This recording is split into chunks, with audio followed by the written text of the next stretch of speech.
Hello everyone, welcome back to my channel. So the travel vlog today will be about our journey to see the Great Wall of China. So there will be two entrances if you are interested.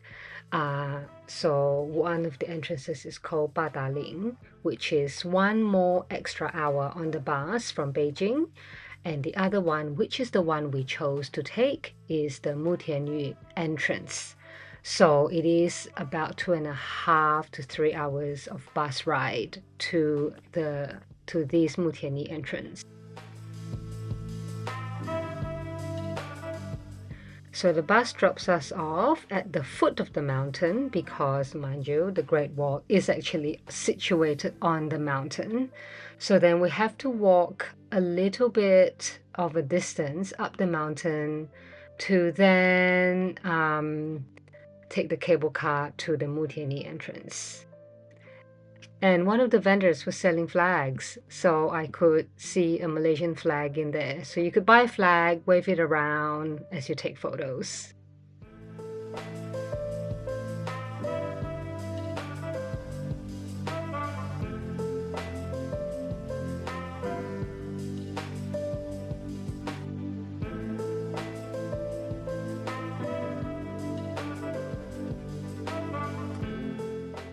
And here we are on the cable car ride. And even on the way up, we can already see the Great Wall and some of the watchtowers. So each of these watchtowers, which we'll see later, will have numbers. So we walked the entire way right to the end, which is a really steep part of the mountain.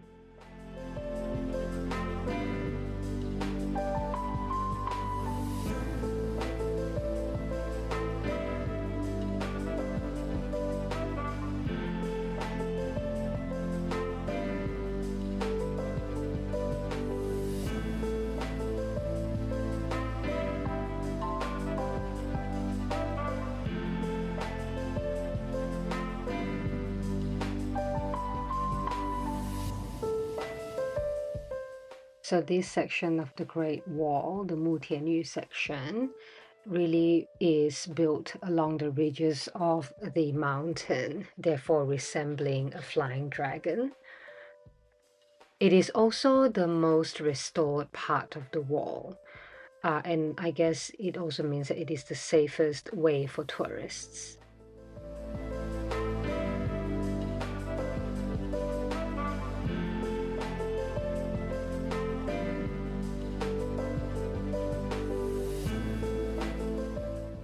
So a quick overview of the map, where we to start and where we are to end.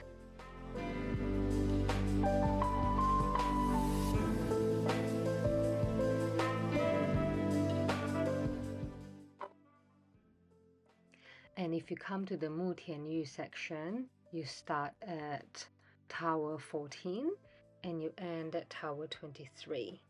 And from Tower 20 to 23 is a very steep climb.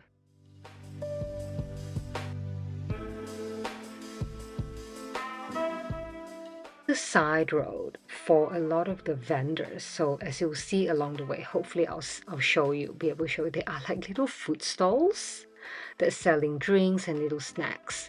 Because we saw a long queue at Tower 14, so we decided to take the side route to get to Tower 15.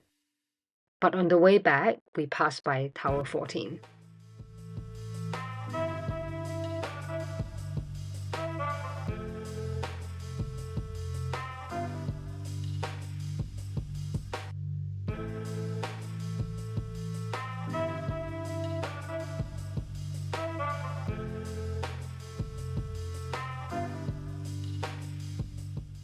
The scenery is just mind-blowingly amazing and beautiful.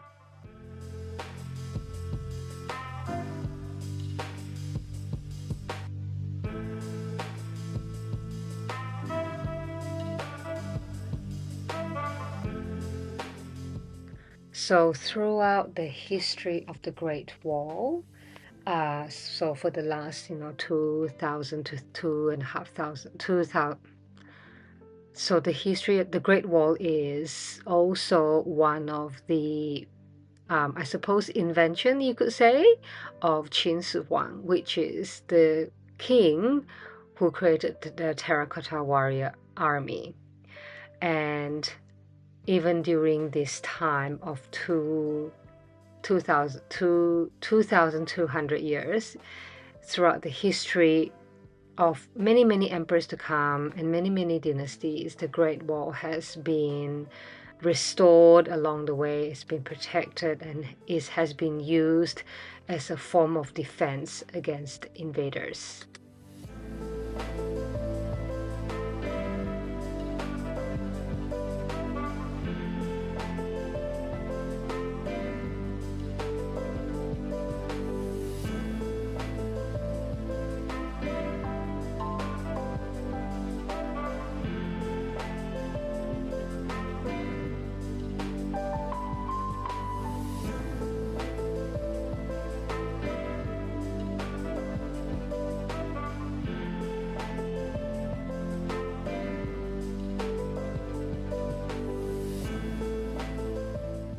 I don't know if any of you watch this Chinese dating show called If You Are the One. Apparently, this segment of the wall was used to film part of that show, If You Are the One too. I don't really watch it, so I don't know. Anyway, so this is what the one of the watchtowers look like. It's also a place where I guess the soldiers, when they're doing their patrols, ancient soldiers can take refuge. It is actually quite a warm day, but being in the watchtowers meant that it's actually really, really cooling and quite a respite from the hot sun.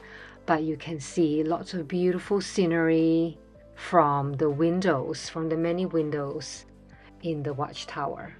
There are also vendors setting up their little stalls inside a watchtower. And now we're exiting the watchtower, and again, you can just see the wall along the ridge of this mountain.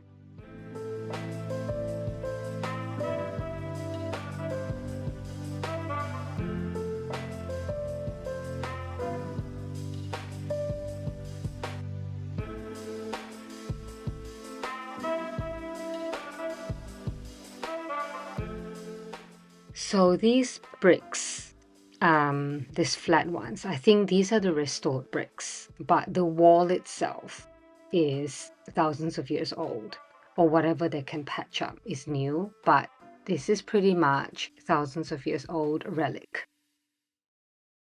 In some parts, it is quite uneven, and the wall has a slope from one wall edge to another edge.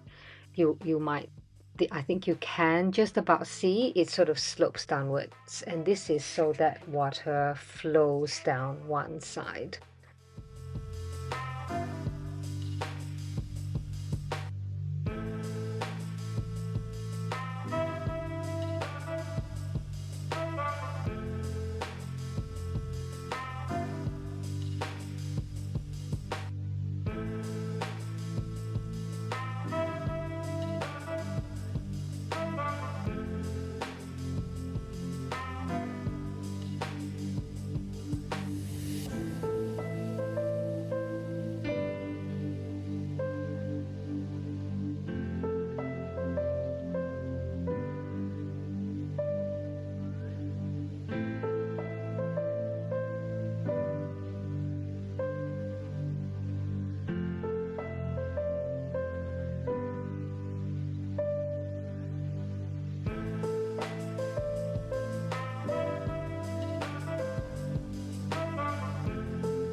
Okay, so we're walking and then eventually we get to the steep part.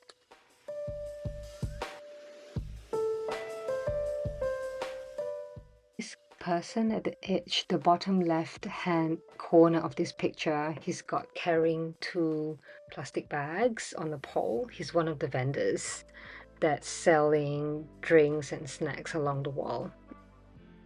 And this is us looking down the steep part of the wall.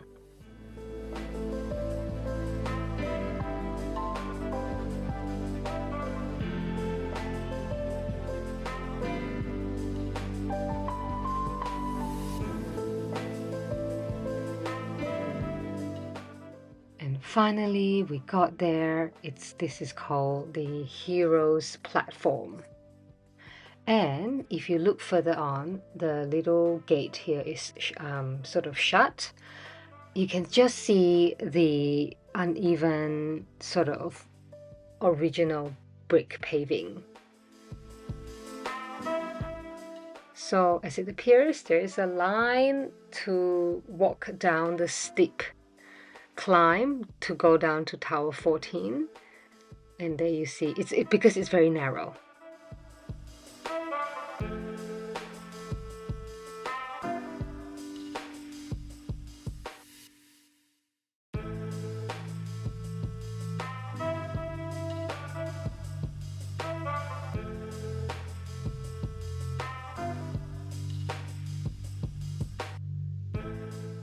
Finally, we made it down to Tower 14. And on the way back, we could have the option of stopping by Olympic Park, which is Bird's Nest, if you remember, from Olympic 2008. And this side is the aquatic center. So this is where all the water sports was happening. I really love this architecture. It really looks like water, like under a kind of glass bubbles. And you see here, this is the Olympic torch. This is where the flame would have been lit. Somehow I've lost all my decorum at this stage. I was trying to mimic slow running and then lighting the flame. Thank you for watching, everyone, and see you in the next video. Bye!